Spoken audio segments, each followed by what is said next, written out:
All right, let's do this shit.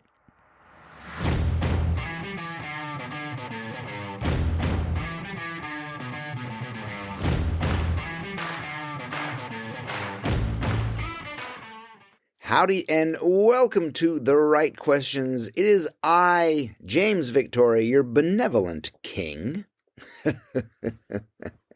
Hey, there's a funny thing right there. I often refer to myself as a king or some lofty dude or some position of power or authority. And I believe it. I truly believe it. But there's been some question about that recently. My kingdom has been threatened. And I want to talk to you about that. I don't know if you ever saw the movie Wayne's World, a classic of the genre. It's a Mike Myers comedy. I think it was from the late 90s. And it's based on a Saturday Night Live sketch. And it stars, Mike Myers as his character Wayne Campbell and Dana Carvey as his friend Garth. And they're a pair of rock and heavy metal fans who have a public access television show, right? So they're like roadies, right?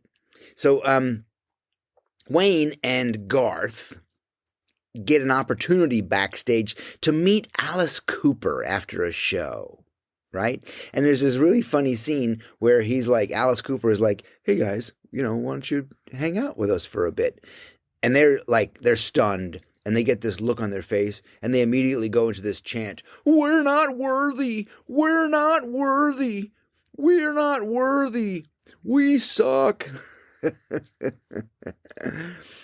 I thought about that recently because I had a pretty big realization about my own lack of worth recently, my own self-worth issues, and truth be told, we all have that somehow. We overcompensate in some way. Some people like Bill Gates or Elon Musk, overcompensate in other ways. But we all have our own issues with worth. Let me share my story. This is my birthday month. And I don't know if you've had this in your life, where people want to give you things or do things for you, and you feel not worthy, right? Not worthy of accepting gifts or accepting attention. How about that? And I thought about my relationship with birthdays in general, my birthdays in general, and expensive gifts or nice gifts. And I realized I don't like to celebrate my birthday. I know, sounds crazy, right? And you might go, yeah, no, I don't like it either. But listen, we need to talk about this. Because that means I don't like to celebrate me. And that's not cool. That is not cool. Because I realize any attention that I did not want on myself came from my lack of worth. It came from feeling not worthy of being celebrated. I mean, these people aren't giving me their children or buying me expensive cars. They're just coming out to do their job, quite frankly, and their job is to make you feel good. To help you feel good about yourself, to help you celebrate. And, you understand the things that go through your head in those instances, right? Being called out in public like that. And we need to think about where these come from and why we have these feelings like, everybody's looking at me. Why are they looking? I don't know how to respond. I'm frozen in this half smile, half shock look. right? We need to think about that. And I want to be one of those people who is very gracious about accepting that, who can just sit back with a big smile and look at everybody in the restaurant while they're looking at you and just look and say, thank you. How cool is that? To just smile at everybody and say, thank you. Not like, yeah, thank you, I deserve this. It's just, gee whiz, isn't this all great? We're us being together. Because we are worthy of celebration. It don't matter who you are. I mean, we celebrate babies being born. Shit, they didn't do jack shit, man. They ain't done jack shit yet. They just been born, right? Right? They haven't written anything. They haven't been on stage. They haven't solved any riddles, right? They were just born, but we celebrate them. And that's a funny thing because we do celebrate ourselves and each other much better when we're younger. And probably the reason is because the things that made you weird as a kid make you great today. You were able to be celebrated. You were able to celebrate others. And that is weird as an adult. That is not natural as an adult. And that is a problem. Because we're not allowing others to enjoy ourselves, whether they are strangers or not. And whether they are strangers or lovers, it should be a sin not to celebrate them and not celebrate ourselves. And if it's not a sin, I got to write my own set of commandments. Number 11, thou shalt fucking celebrate. Did you catch that? My commandments go to 11. Of course. So we're not worthy. When do we become not worthy? When do we accept that we're not worth it? That we're not worth someone's thoughts or kindness? Or to put it in a professional context, when are we not worthy of someone's $200? Or someone's $1,000? Or someone's $5,000? Or someone's $50,000? For me, it was really that I had no practice. I've had no recent practice receiving nice things for my birthday. Not since I was a kid, right? When I was a kid, I got parties and presents, and they were presents that I really, really, really, really, really, really wanted, like Hot Wheels and G.I. Joe, because I loved it so much. And we don't really have that kind of lust and desire for things as an adult, or I don't think so. I mean, I still want a 1962 Boss Mustang, of course. So I had created this sense of self-imposed limitation. One that was not true, right? That I wasn't worthy of these things or wasn't worth it. It wasn't true, but I never acted on it. I never questioned it. And I just let it stew inside me. And now I can see how it's grown and how it has affected my life. And I also see this, and this is a huge point for you guys. This is a huge freaking point. I also can see how it can be changed immediately. Those thoughts, those things, the self-worth, the imposter, I see how those things can be changed almost fucking immediately. And they just need to be maintained with some work, and I want to talk about that. And for me, it was because I had not been around the right people. Possibly my unworthiness did not let me celebrate others, although I think I'm pretty good at that. I'm very good at giving gifts. I'm very good at being effusive towards others. But I had not been around the right people who did that for me. And I see it in my kids. They love to celebrate me. Love making things and cards, and they want their cards all, because I'm a poster designer and I have this stuff around the house. They want all of their cards to be like 3 feet by 4 feet. Then they become banners that we keep up forever. And they celebrate me, and we love to celebrate birthdays. And I have to help them maintain that. Well, they cannot lose that. They cannot become like me. Because I was a downer.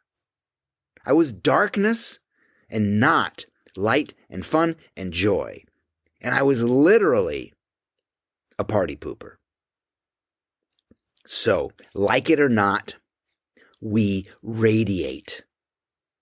We radiate goodness or we radiate darkness. We radiate gifts and abundance or we radiate scarcity. Therefore, we need to be in control of what we radiate.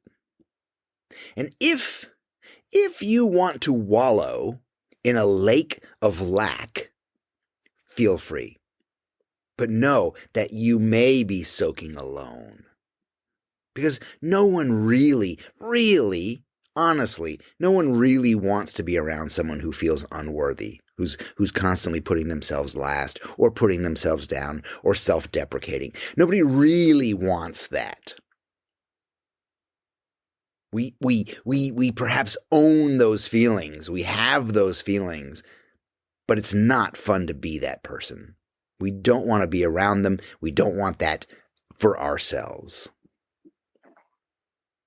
And this is how unworthiness affects us, both personally and professionally. Personally, a lack of self-worth means we may actually attract scarcity or attract others' unworthiness. We can surround ourselves with gloom and other people who feel they deserve less and therefore get less and then complain about it and then follow that spiral down to who the fuck knows where. Professionally, and this is the one you really got to be careful of. I guess both of them are pretty freaking important. But professionally, your lack of worth will come out as tiny mistakes. It will show up in your voice, in your writing. It will show up in your resistance, right? Your resistance to learn a skill that you know you need. It will show up as perfectionism, right? Which just stops you from moving forward, stops you from starting. Or it'll show up as procrastination disguised as maybe research. Or disguised as, I just need a few more tools. Right? Or your lack of self-worth will show up in your lack of consistency. Right? Your lack of follow-through. Or possibly just your outright quitting. Right? I went through a week recently of kind of running in circles and fretting and worrying, right? I'm like, oh my God, is it me? Is it me? Is it me? Really? Is it me? Is it my thoughts? Am I fucking responsible? And yes and no. Yes, I'm responsible. Of course, we're all responsible for our own situations. And I knew that I needed to be more conscious of this and more thoughtful and change my thoughts, because that's what I teach other people, right? So I was like, I need mantras, I need positive therapy, I need cognitive therapy, I need, right? And thinking positive thoughts are important. But it doesn't mean that you can sit in a cave and think positive thoughts and believe in your self-worth and chant to the moon and sing mantras, because that won't get you your boat and your flat screen TV, right? That's good. But those thoughts have to be tied to action.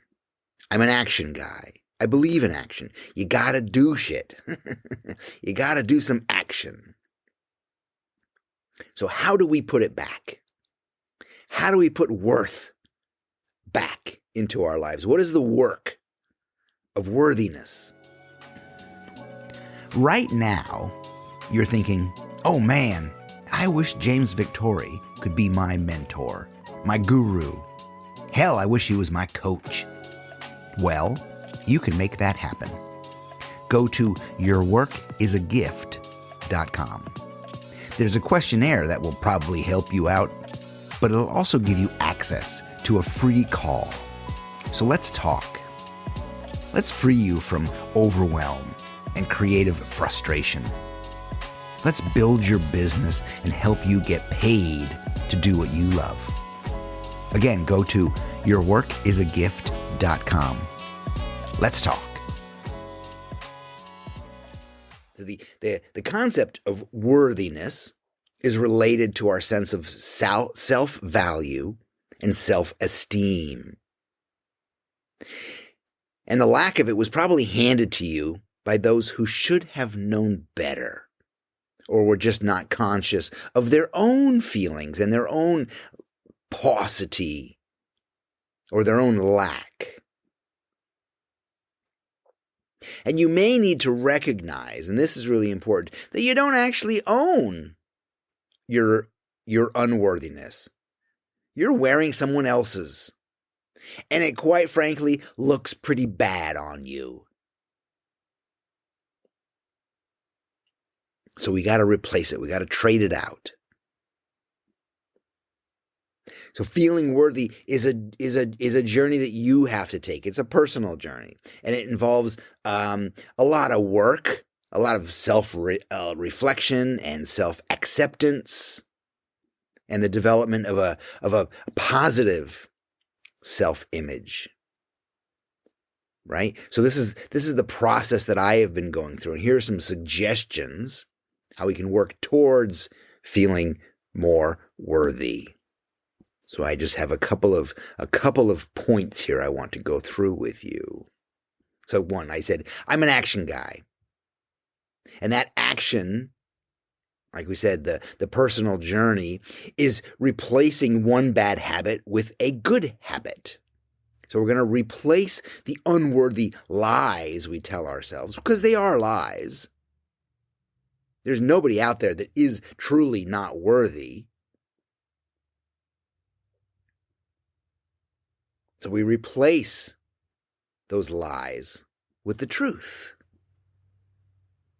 So we have to consider whether these beliefs, these things that we've told ourselves, are based on facts or they are unfounded assumptions, things we do not believe.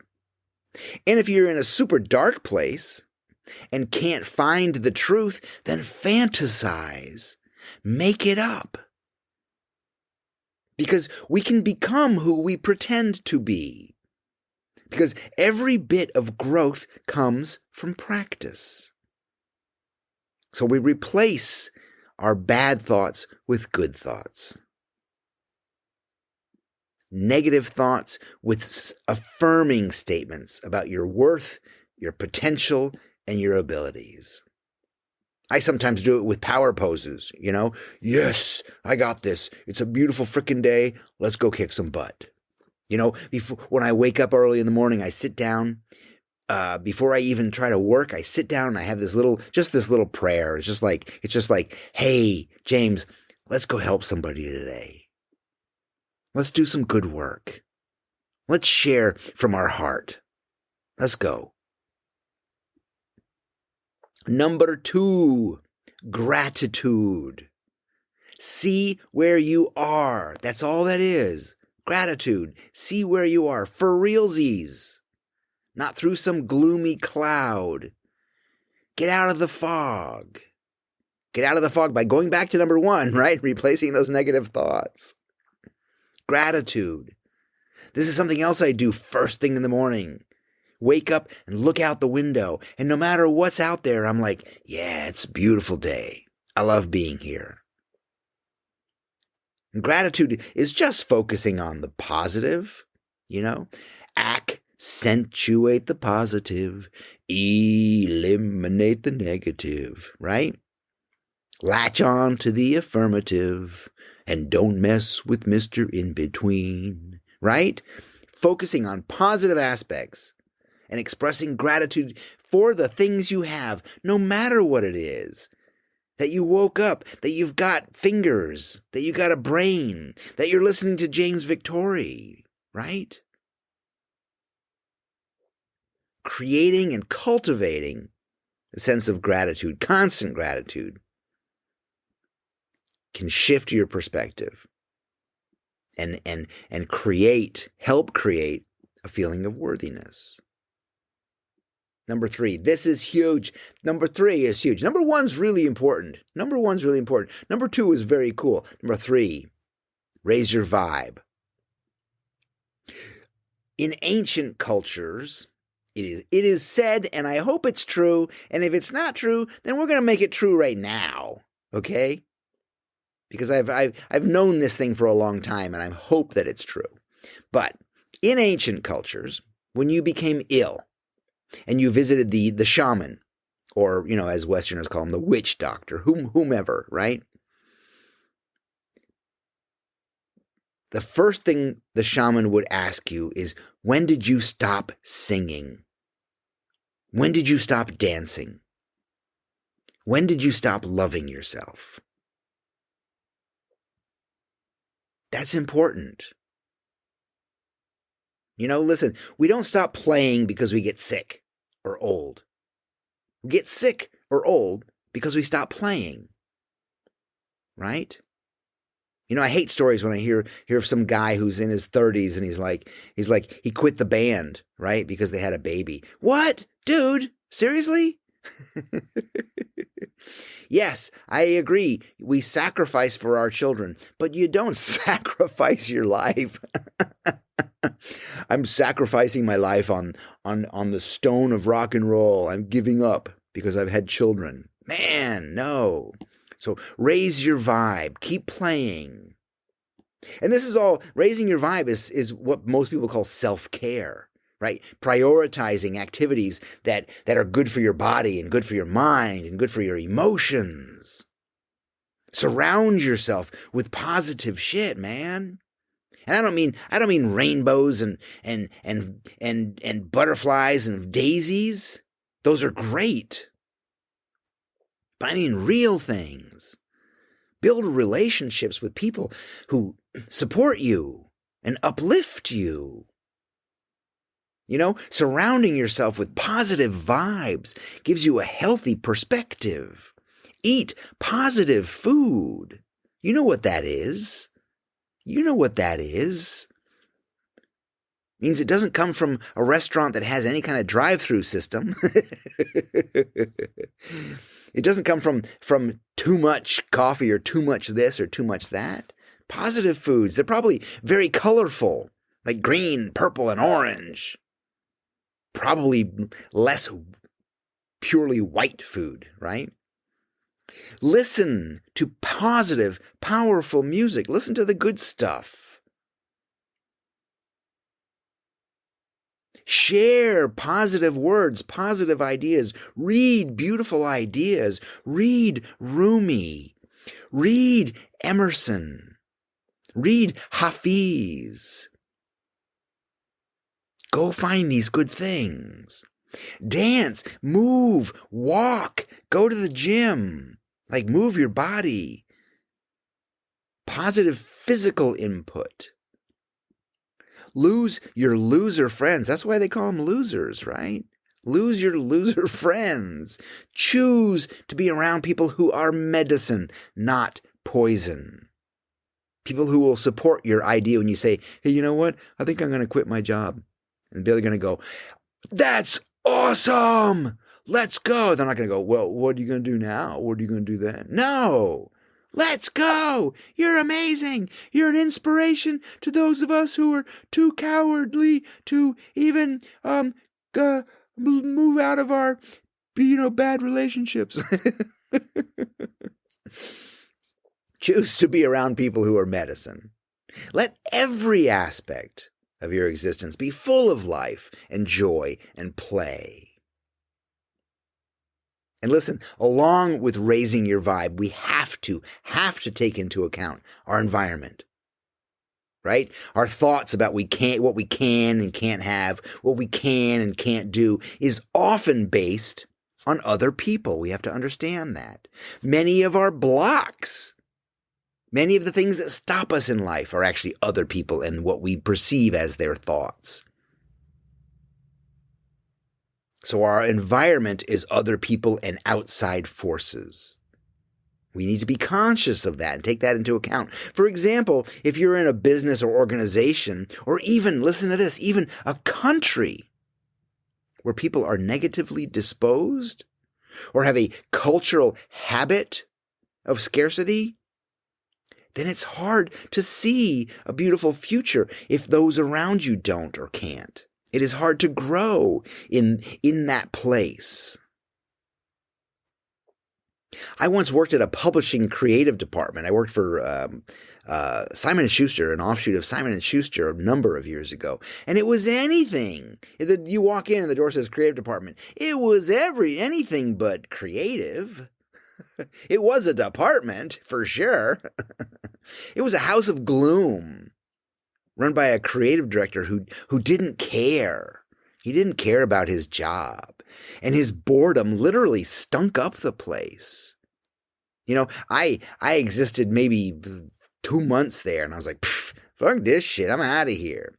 You know, it made me think of the old adage. Remember this: you can't soar like an eagle if you're surrounded by turkeys.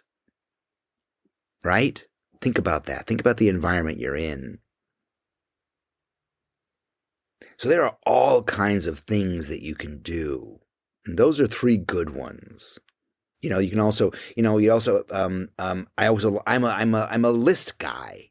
You know, I make a list before I go to bed. It's like things I need to achieve the next day. And then I have another list that's like my weekly. I have to get these things done in a list. So this is like me setting realistic goals and breaking it down into small, manageable tasks and celebrating all along the way. It makes me so happy to cross something off a list and like, yes, I did it. At the end of the day, I've got this beautiful drawing. Basically, it was this list that has all these scribbles over it, right? If I could put shit, shower, and shave on that list, I would, because I could cross it off, right? Although I rarely shave, so that one would have to be like on a monthly list, I think.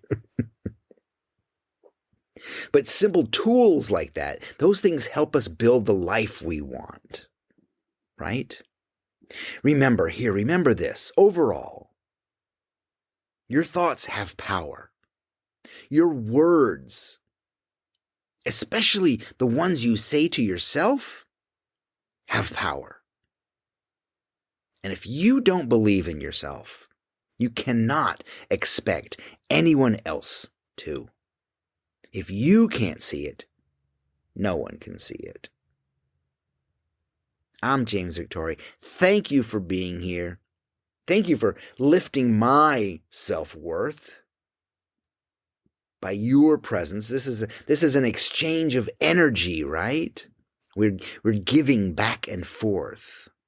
I love it. Thank you for being here. Thank you for following the right questions and supporting this program and being involved. I love it when I hear from new people on the Discord channel. It's so great. And listen, if you want some deeper guidance through these ideas, or want to work on any level of professional development, any of your questions, drop me a line. Whatever it takes, reach out. I'm here to help. I love you. I'll talk to you later. Bye-bye.